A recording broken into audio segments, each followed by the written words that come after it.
Dr. van Steenkiste, screening we know from breast cancer and from prostate cancer, and for lung cancer there is at this moment not yet a program for screening in place in most countries. There are some developments in there. Can you tell us a bit about those developments?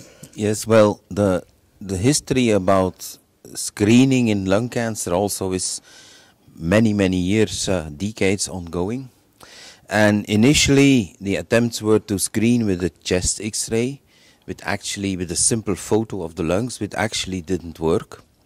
And then, over the past 10 years, we had studies where all people were screened with CT scan, with a scanner.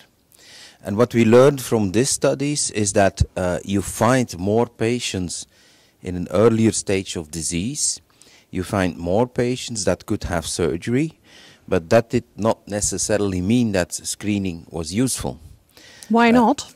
Because you need to show not only that you find other earlier stages, you need to show that this actually leads to a reduction in the number of patients that die from lung cancer. Yes. And first trial that brought real news in that setting was the North American screening trial for lung cancer, which was based on the use of a CT scan.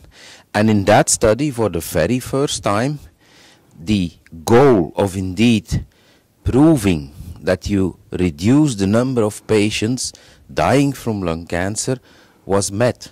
Because the number of patients that died from lung cancer was 20% less in the group that had screening by a scan versus the group that did not. Well, that's quite a big number, and I understand that also based on that study in the US, some sort of screening program was initiated. Yes, based on the US, the different medical societies advised to think about a well-structured setting where that type of screening could become available. However, in Europe, we're always a bit more reflective, and one of the reasons why we are more reflective is that the first thing is you need to screen a lot of patients to avoid one death by lung cancer. And if you calculate it in the North American data, you need to screen about 320 individuals to save one lung cancer death. So it's a big difference in number, of course. So the number needed to screen is 320 to reduce one lung cancer related death, to avoid one lung cancer related death. So that's one issue. It means it's a huge implementation in society if you would do it. The second thing is, what was also clear in the North American data, the scans are quite good from a technical point of view. But this means that if you put patients as they did, and it were patients of between 50 and 75, smokers or previous smokers, if you have a scan in these individuals, because they're not patients, they're individuals, you find something in 1 out of 4. And then the big difficulty is, of course, it's not 1 of 4 that has lung cancer. It's a very little fraction of all these findings. You see something, you see a dot on the CT scan. Only a very small fraction of that patients will actually have lung cancer.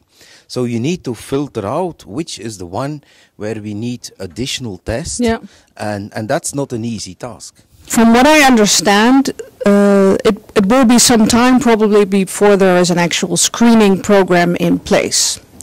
I also know that there's a lot of people, especially if they've smoked, used to smoke, have smoked in their childhood or whatever, that they are worried about having lung cancer. Would you advise somebody who has smoked in their years to have a CT scan by themselves to just check if they have lung cancer? Mm-hmm. No, I would not advise this. And we made some guidelines for medical people in the European Society of Medical Oncology, and we clearly try to make a difference. The difference between if you want to have a CT screening available in society.